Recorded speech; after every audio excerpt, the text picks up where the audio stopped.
Assalamualaikum warahmatullahi wabarakatuh dan salam sejahtera. Nama diberi Aisyah binti Muhammad Anwar dengan nombor kad matrik C23A1551.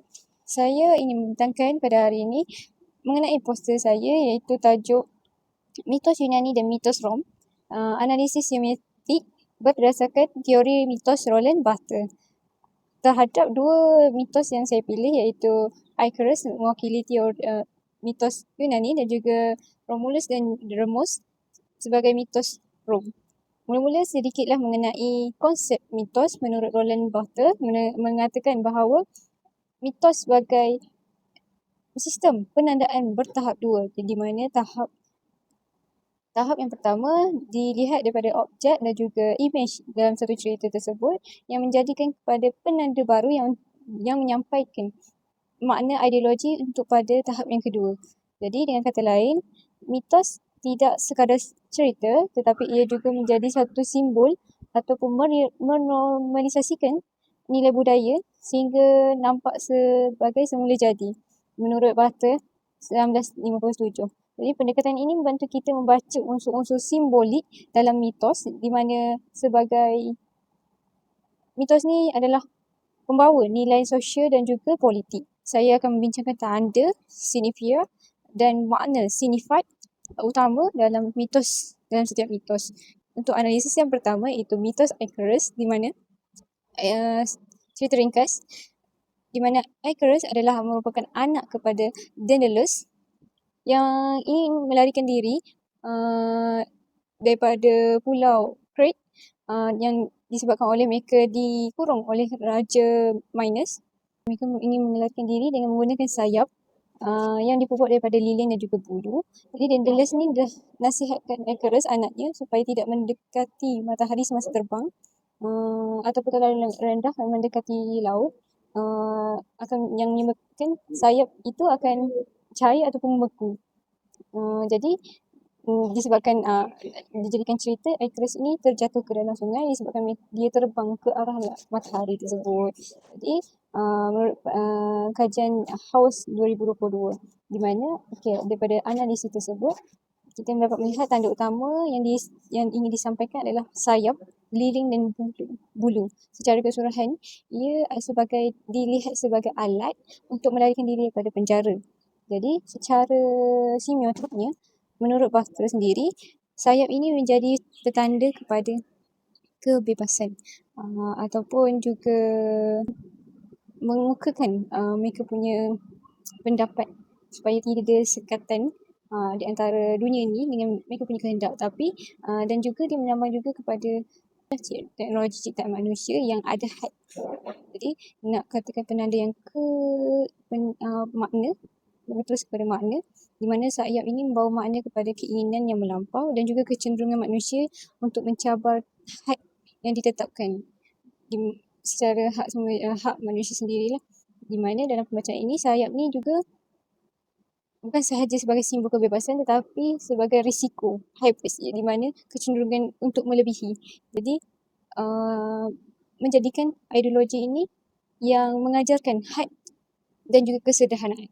Yang kedua pula adalah matahari sebagai signified yang di mana secara keseluruhan matahari ini mencairkan lilin tersebut daripada cerita tersebut. Jadi secara simboliknya ia melambangkan kekuasaan alam semesta dan juga sepadan yang tidak boleh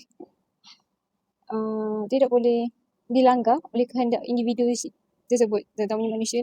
Jadi matahari ini menandakan bahaya yang wujud apabila manusia ini mengabaikan batasnya. Seterusnya iaitu makna. Terus kepada makna di mana matahari yang digambarkan menegaskan pesan moral bahawa tindakan yang melampau membawa sesuatu akibat. Jadi daripada mitos Icarus kita akan dapat lihat di mana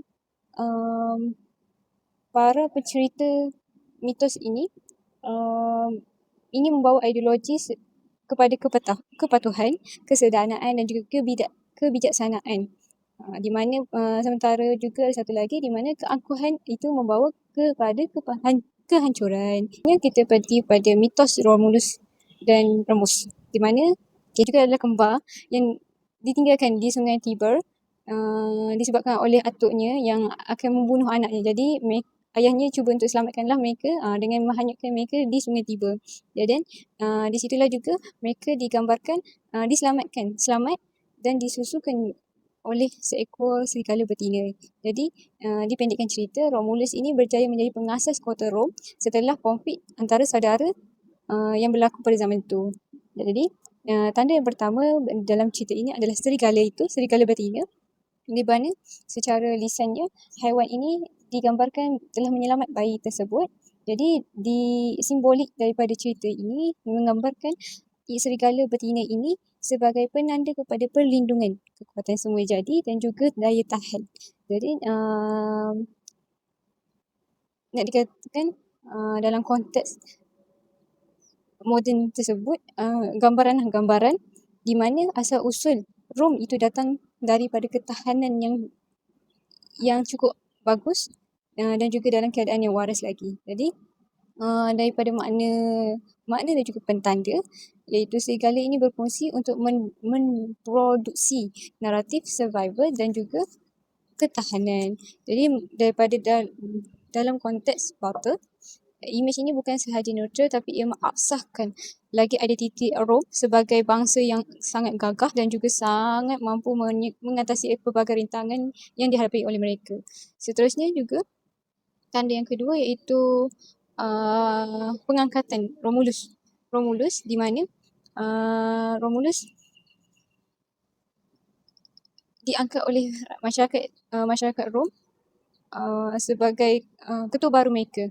Jadi menggambarkan sokongan rakyat dalam politik, dalam bidang politik. Jadi petanda ini mengukuhkan lagi ideologi bahawa kekuasaan Rom ini wajar dan ditakdirkan serta sah. Mitos juga berfungsilah mitos ni berfungsi sebagai memberi sokongan naratif kepada struktur politik dan juga identiti kolektif masyarakat Rom ketika itu. Jadi secara ringkaslah perbandingan antara dua mitos tersebut, di mana kedua-dua mitos ni menggunakan tanda-tanda silam yang menormalisasikan nilai-nilai murni ataupun nilai-nilai kemanusiaan tersebut. Jadi dipendekkan cerita, mitos-mitos ini bukan sekadar cerita tapi mereka menggunakan mitos ini sebagai alat berkomunikasi dan juga menanam nilai-nilai yang baik terhadap masyarakat ketika itu di dalam dari aspek etika, peribadi ataupun sokongan struktur kuasa dalam politik dan juga ekonomi suatu tamadun tersebut. Jadi kajian ini juga banyak kajian saya ini diambil oleh beberapa kajian daripada Google Scholar yang terkini.